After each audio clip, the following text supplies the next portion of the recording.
오늘 137편 말씀인데요, 이 말씀을 읽어볼 때 여러분 놀랍게도 느헤미야 말씀이 연결된다는 느낌을 받습니까? 안 받습니까? 받아요.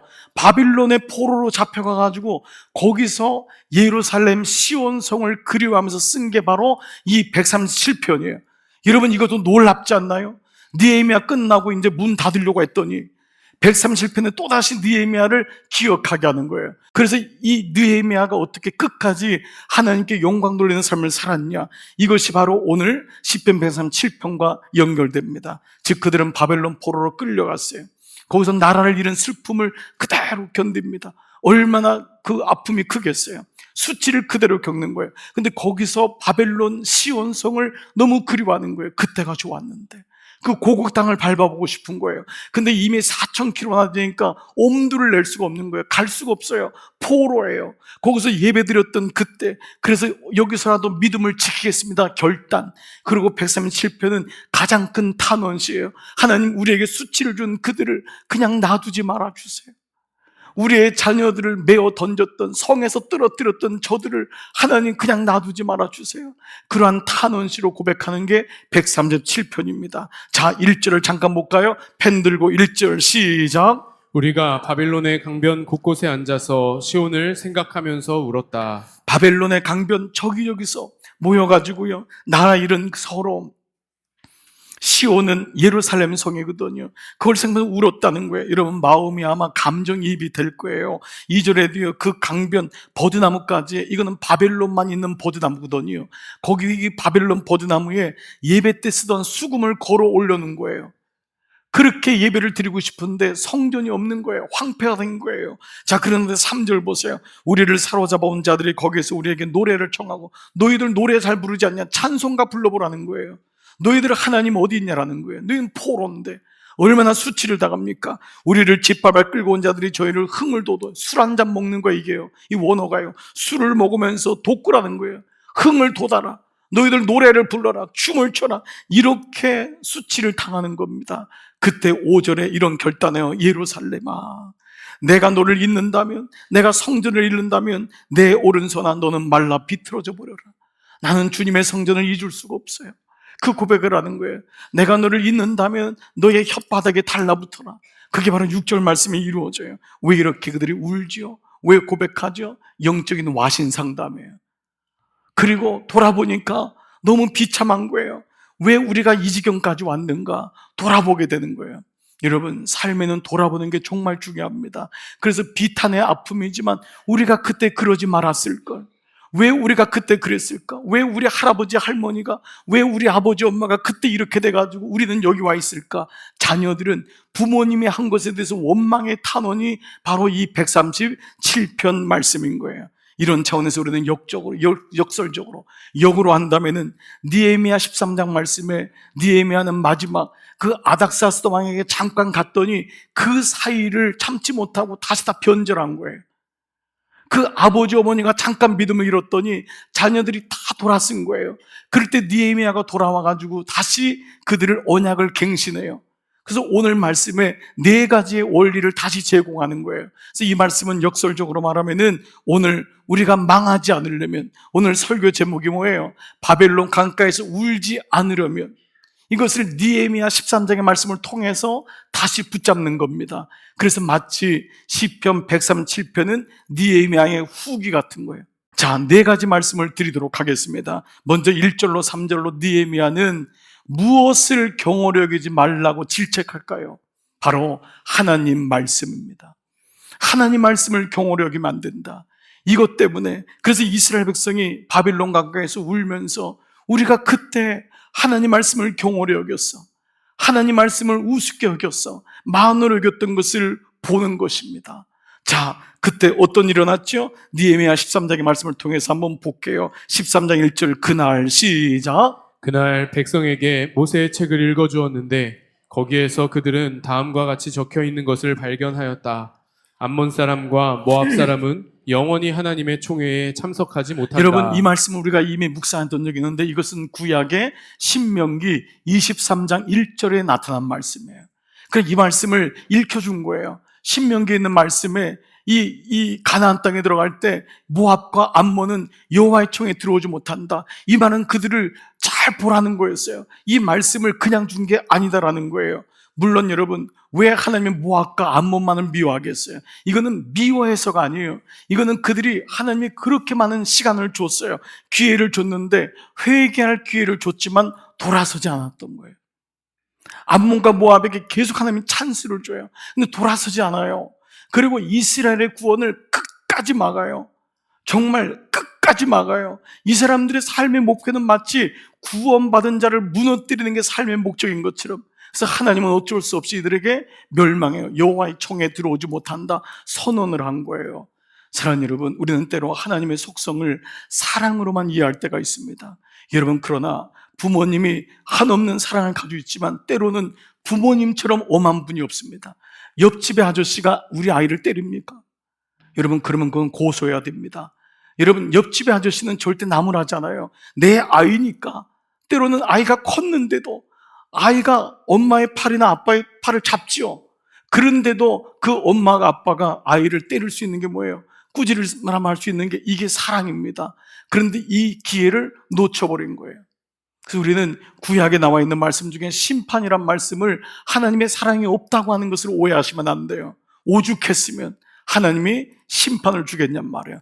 그 전제는 뭐냐면 하나님이 기회를 주셨어요. 우리 모두에게 하나님이 찬스를 주시는 것입니다. 근데 그때 돌아서지 않았습니다. 그래서 느헤미야는요, 이들의 후손인 도비아와 산발랏, 제가 도비아, 산발랏 기분 나쁘다고 했잖아요. 이 두 사람 이름도 그렇지만 이 사람들의 방해가 영적인 것임을 느헤미야가 먼저 본 거예요. 이게 영적 압인 거예요. 느헤미야는 이 사람들을, 사람을 미워하지 말라는 거예요. 이 사람이 미워하는 게 아니라 이 영적인 문제다, 영적인 것임을 알고 말씀으로 그렇게 저 사람들 조심해야 된다 당부하고 당부했거늘 그들은 말씀을 만홀히 여겨요. 이 만홀이 경홀이란 말의 원어가 뭐냐면 자기 생각나는 대로예요. 자기 생각대로. 기준이 없는 거예요. 우리 감정에 하나님의 말씀이 들어오면은요, 우리 삶은 기질적으로 분노해요. 기질적으로 우울해지는 거예요. 그때마다 감사와 기쁨이 더 큰 에너지임을 믿고 선택할 줄 아는 은혜가 있는 줄 믿습니다. 그래서 첫 번째, 하나님 말씀을 경홀히 여기기 때문에 너희가 이 지경까지 왔다라고 말하고 있죠. 자, 두 번째는요, 4절과 12절에 나와 있는데 그것은 바로 영적인 도비아를 경계하라. 우리는 산발랏과 도비아와 산발랏이 이미 2장부터 등장하고 있어요. 근데 13장까지 와요. 그러니까 이 영적인 존재는 우리가 사는 동안 계속해서 우리를 무너뜨리려고 하는 거예요. 미혹하는 것이죠. 바벨론 강가에서 울면서 그들은 자신들이 이런 처지가 됐던 두 번째 이유가 영적인 도비아를 경계하지 않았음을 그들은 보게 됩니다. 자, 어떤 일이 일어났죠? 11장, 13장 4절, 5절 시작. 이 일이 있기 전이다. 우리 하나님 성전의 방들을 맡고 있는 엘리야십 제사장은 도비아와 가까이 지내는 사이이다. 그런데 그가 도비아에게 큰 방 하나를 내주었다. 네, 우리가 금요 성령 기도 때 이미 말씀을 묵상되기도 했지만 여러분 지금 보시는 분들 한번 봐보세요. 기가 막힌 거예요. 봉헌식이 있기 전에 여긴 누가 등장해요? 네, 엘리야십 제사장. 이 제사장인데 누구하고 가까이 지내요? 도비아하고 가까이 지내는 거예요. 왜냐하면 이 도비아가 돈을 주거든요. 매수를 하거든요. 그러니까 이 제사장이 돈에 눈이 멀은 거예요. 그러니까 하나님의 말씀으로 깨어있어야 될 이 엘리야십이 도비아랑 가까이 지내는 거예요, 멀리.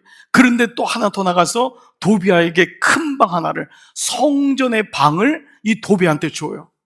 그 큰 방이 뭐냐면 11조가 모아지는 방이에요. 너무도 중요한 방이란 말이에요. 그러니까 제가 이거 오죽 답답했으면 이거를 여러분 설명을 뭐라 했죠? 담임 목사 방에 무당이 들어와서 앉아있는 거다. 여러분 이 정도면 여러분 좀 느낌이 옵니까? 담임 목사 방에 무당이 들어와서 앉아있는 거예요. 근데 아무도 모르는 거예요. 그걸 허락한 거예요. 우리 교회 중보기도실 방에 신천지의 부장이 와가지고 앉아있는 거예요. 여러분 이 같은 모습이 일어난 거예요. 이게 제사장 엘리야십의 영적 상태입니다. 겉으로는 제사장인데 없는 거예요. 영적 민감성 제로, 영적인 분별력 제로. 그가 어떤 존재인지를, 도비아가 어떤 존재인지를 그렇게 말했는데도 그는 경계하지 않습니다. 여러분 부부끼리도요, 부인들이 촉이 있잖아요. 여보, 그 사람 좀 안 만났으면 좋겠어. 이 말은요, 경계하란 말이잖아요. 남편들도요, 아이에게 얘들아, 그 친구를 사귈 땐 이렇게 사귀어야 된다. 이게 차별이 아니라 분별을 시켜주는데 아이가 이걸 모르면 그냥 따라가는 겁니다. 정말 인생을 살면서 이러한 경계돼야 될 게 너무도 많은데 그 경계선이 무너지는 것이 지금 바로 엘리야십의 모습인 것을 알게 됩니다. 여러분, 영적인 경계를 분명히 하지 않으면, 영적 도배아를 경계하지 않으면 어느 순간에 무너져요. 두 번째, 영적 도배아를 경계하지 못했던 것이 우리가 바벨론에서 울게 한 이유였구나.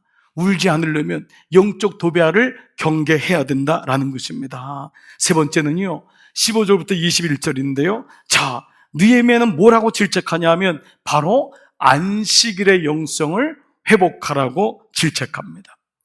바벨론 강가에서 울면서 그들은 왜 이런 처지가 되었는가? 그거를 돌아보니까 세 번째로 안식일의 영성을 잃어버린 결과였음을 보게 됩니다. 자, 어떤 일이 일어났죠? 13장 15절 그 무렵에 시작. 그 무렵에 유다에서는 안식일에도 사람들이 술틀을 밟고 곡식을 가져다가 나귀에 지어서 실어 나르며 포도주와 포도송이와 무화과 같은 것들을 날라드렸다.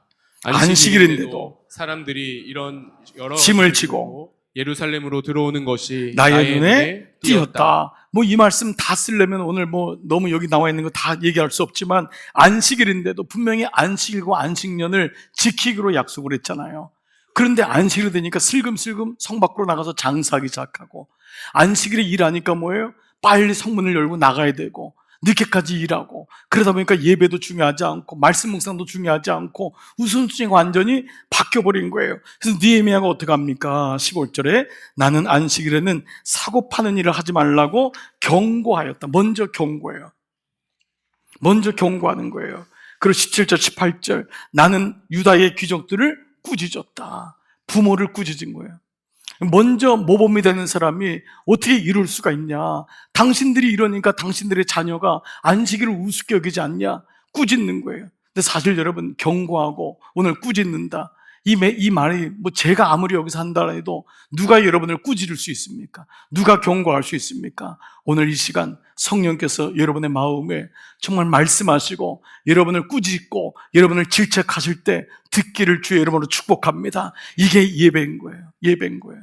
누가 뭐라 그래서가 아니라 놀랍게도 은혜가 오면은요, 성령께서 내게 말씀하는 거예요. 야, 내가 안식일은 이러면 안 되는구나.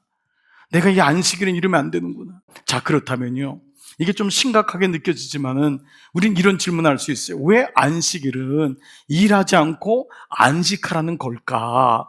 그리고 정말 안식의 의미는 뭘까? 그러면 가만히 있으면은, 예배 한번 드리고 가만히 있으면은 안식하는 건가? 안식일을 잘 지키는 걸까? 이런 질문을 할 수 있을 것입니다. 자, 여기에는요, 안식일에 아주 중요한 원리 하나가 있습니다. 자, 먼저 안식일은 우리가 만든 게 아닙니다. 여러분, 율법에서 만든 게 아니에요. 안식일은 창세기 1장에 처음 나오는 말씀에 안식이라는 단어가 등장합니다. 바로 하나님이 창세기 1장에서 천지 창조할 때 하나님이 안식을 하세요. 자, 5일 동안 모든 삼라만상을 만드신 다음에 6일째 될 때 사람을 만드시고 1회째 되는 날에 하나님이 안식하셨다고 했어요. 그게 이제 안식일의 가장 기본적인 출발이 됩니다. 그런데 여러분 생각해 보세요. 하나님은 안식할 이유가 없으신 분이에요. 하나님이 왜 안식이 필요합니까? 하나님 영이시고 전능자시고 창조자신데 그분이 굳이 쉴 이유가 없다는 거예요. 그러면 모든 앞에 걸 5개를 만들고 6째 날 인간들에게 이 모든 걸 다스리라고 했다면 하나님은 사람이 중요한 거였어요. 사람이. 즉 우리에게 이 안식일의 의미가 무엇인지를 보여주기 위한 장치와 원리가 이 안에 있음을 알게 됩니다. 자, 하나님이 7일째 안식하셨다고 하면 6일째 천지 창조한 게 뭐죠? 만드는 것이 사람입니다. 사람을 만들고 6일째 쉬신 거예요. 그러면 사람에게는 만들어진 다음에 첫날이 뭐죠? 안식이래요. 사람에게는 첫날이 안식인 거예요. 즉 안식은 그냥 쉬는 날, 안식은 일하는 날, 그 주일의 개념이 그것이 아니라 먼저 이 안식, 하나님의 안식 안으로 들어가는 것이 가장 먼저 해야 될 거라는 거예요. 하나님이 너희에게 번성해라, 다스려라, 정복해라, 이 메시지를 주신 거예요. 그러나 그 전에 먼저 하는 게 뭐냐면 하나님의 안식 가운데 들어가서 하나님의 마음을 알고 하나님과 교제하고, 그래서 그 안에서 먼저 충분한 하나님의 말씀과의 쉼이 숨에서 나왔다고 했잖아요. 하나님의 숨을 공급받은 걸 가지고 나가서 땅을 정복하라, 땅을 다스려라. 이것이 원리라고 하는 것이 안식일의 원리라고 하는 거예요. 여러분, 이 말씀이 여기 숨어 있는 것입니다. 이게 안식일의 원리와 안식일의 영성인 거예요. 그래서 마지막에 신약 가면은 예수님이 뭐라 그래요? 내가 안식일의 주인이라는 거예요. 이 안식일은 예수님을 만나는 시간이라는 거예요. 그분이 주인인 그분을 만나고 그 주인이 주신 모든 것을 누리는 게 남은 6일 동안의 일이라는 거예요. 이 원리를 명확히 깨달은 사람은 주일을 억지로 예배하지 않습니다. 이 주일이 모든 것의 첫 단추구나. 여기서 하나님의 안식, 하나님의 숨, 하나님의 은혜로 깊이 들어가야지만이 이 성문을 열고 나가면서 남은 6일을 우리가 믿음으로 선포하며 정복하며 살 수 있구나 라고 하는 말씀이 느껴지는 것입니다. 그래서 하루의 첫 시간이 중요하듯이 한 주간의 첫 시간이 안식일, 주일인 것입니다. 그래서 우리는 월, 화, 수, 목, 금 쉰 다음에 일요일이 마지막 완전히 쉬자, 이게 아니라 우리는 일, 월, 화, 수, 목, 금, 토인 거예요. 주일이 먼저 하나님과의 안식 가운데 누리고 그 다음에 주님과 교제하고 주님이 안식함으로 우리를 만나 주시겠다는 거예요. 이게 안식이래요. 여러분, 이 원리가 느껴지십니까? 이 원리가 깨달아지기 시작하면은 주일의 개념이 달라지는 거예요. 여기서 내가 힘을 공급받는구나. 여기서 내가 은혜를 받는구나. 그래서 이 은혜를 가지고 남은 6일을 승리하고 정복하고 다스리는 영이 일어나는 줄 믿습니다. 그런데 이것을 잊어버린 거예요. 가나안 땅 들어갔더니 다 장사하거든요. 돈 벌거든요. 막 뛰어나가거든요. 성문을 새벽부터 열고 나가거든요. 빨리 집을 사야 되거든요. 애를 좋은 대학에 보내야 되거든요. 그러다 보니까 하나님과 만남이 없어지고 자기가 주어가 되는 거예요. 자기가 주인 되는 거예요. 되는 것 같은데 무너지는 것입니다. 그래서 느헤미야는 다시 안식일의 영성을 회복하는 거예요. 오늘 이것이 그들이 바벨론 강가에서 망하지 않으려면 안식일의 영성을 회복하라, 이 은혜가 들려지기를 축복합니다. 마지막 네 번째는요, 23절에서 30절인데요 뭐라고 질책할까요? 느헤미야가요, 믿음의 가정을 세워라 라는 것입니다. 그들이 바벨론 강가에서 그들이 왜 이런 처지가 되었는지를 보니까 네 번째로 믿음의 가정을 중수하지 못한 결과였음을 보게 됩니다. 자, 느헤미야가 없는 사이에 어떤 일이 일어났죠? 23절 보세요. 시작. 그때에 내가 또 보니 유다 사람들이 아스돗과 안몬과 모압의 여자들을 데려와서 아내로 삼았는데 그들이 사이에서 태어난 아이들의 절반이 아스돗 말이나 다른 나라 말은 하면서도 유다 말은 못하였다. 여러분 앞에 보세요. 유대 남자들이 아스돗과 암몬과 모압 여자들을 데려간 거예요. 가나안 땅에 들어갔더니 우리나라보다 훨씬 잘 사는, 유대보다 훨씬 잘 사는 선진국이 있는 거예요. 그게 아스돗, 암몬, 모압 여자들이에요. 이미 화장품이 그 당시 이미 발전했고요. 이 사람은 신전에서 다 꾸미고 있는 거예요. 뭐지요? 육신의 정욕, 안목의 정욕. 여기 딱 붙잡히니까요, 믿음이고 모구가 없는 거예요. 여러분, 좀 우픈 얘기지만 남자들에게 어떤 여인을 원하십니까? 했더니 아이로부터 노인까지 이쁜 여자. 그게 뭐 마음이 뭐 중요한 것도 아니에요. 예수 믿는 사람 아니에요. 다 이쁜 여자. 안목의 정욕, 이생의 정욕이 꽂히니까 유다 남자들이 들어가가지고 분명히 이방 여자들인데 하나님이 없는 다 아내로 취한 거예요. 문제는 뭐냐? 문제는 여기서 나오는 아이들이 유대 말을 모르는 거예요. 왜냐하면 어머니가 유대인이 아니기 때문에. 어머니가 유대인이 아니기 때문에. 그래서 언어를 모국어라고 합니다. 아이는 언어를 어머니에게서 배우는 거예요. 어머니 배 안에서부터 10개월 동안 아기야, 나야, 엄마야, 아빠야, 너를 축복해. 계속 그 언어를 배우면서 태어나자마자 그 언어가 익숙하다는 거잖아요. 그래서 모국어기 때문에 어느 순간에 어머니들이 다 이방 여자니까 더 이상 성경을 가르칠 수 없는 거예요. 그 믿음의 계보가 끊어지는 거예요. 그래서 이런 일련의 역사적인 아픔을 통계로 해가지고 유대인들은 지금 어떻게 바뀌었냐면 어머니가 유대인이면 무조건 유대인이에요. 어머니가 유대인이면. 이게 이렇게 중요합니다. 언어라는 게 이렇게 중요합니다. 예. 언어가 모국어, 말씀을 가리키는 거예요. 하나님 말씀을 우리의 언어로, 말씀으로 가르쳐주는데 신앙교육이 안 되는 것입니다. 아버지라도 가르쳐야 되는데 이 아버지들에게 믿음이 없는 거예요. 그러니까 느헤미야가 어떻게 하죠? 25절, 나는 그 아버지들을 나무라고 꾸짖었어요. 그리고 저주받을 것이라고 하면서 야단을 치고 이 정도까지 갔네요. 정말 그 마음이 여러분 들렸으면 좋겠어요. 이 불신결혼이 어느 정도까지 갔냐, 여러분 정말 팔짝 뛰셔야 되는데 28절, 이 대제사장 이 엘리야심이 나중에 대제사장까지 된 것 같아요. 보니까 이 사람이 손자인 요야다, 자기 손자의 아들 가운데 하나를 호란 사람 산발랏의 사위로 줘요. 이 사람이 산발랏의 딸이 된 거예요. 딸하고 결혼을 시킨 거예요. 여러분, 이게 이렇게 무섭게 되는 겁니다. 경계를 하지 않았을 때 결국은 그렇게 하나님이 가까이 하지 말라고 했던 그 산발랏의 사위가 되기 때문에 느헤미야가 어떻게 했죠? 나는 그 자를 내 앞에서 얼씬도 못하도록 쫓아낼 수밖에 없었던 것입니다. 그런데 마지막 역설적으로 말하면요, 하나님이 이렇게까지, 여러분 중엔 이미 물이 엎질러진 분도 있잖아요. 사실이에요. 예수 안 믿는 사위나 며느리가 들어와서 말도 못하고, 그런데 그럼에도 불구하고 이렇게 역설적으로까지 강조하는 건 뭐냐면, 이렇게 믿음의 가정을 세우는 게 너무도 중요하다는 거예요. 그리고 포기할 수 없다는 거예요. 비록 내 사위가 며느리가 예수를 안 믿는다 할지라도 나는 절대 포기할 수 없다고 하는 그 마음을 오늘 말씀을 통해서 주시는 거예요. 사랑하는 여러분, 오늘 말씀을 마무리할게요. 오늘 제목이 바빌론 강가에서 울지 않으려면입니다. 인생은 마지막에 웃어야 되잖아요. 마지막에 정말 비참하게 그러지 말할걸, 이것처럼 정말 안타까운 인생은 없을 것입니다. 시인은 우리가 무엇 때문에 이런 수치를 겪는지를 분명히 돌아보면서 마침 느헤미야 13장에 있는 말씀 4가지, 느헤미야의 그 경고와 꾸짖음에 귀를 열어보라는 거예요.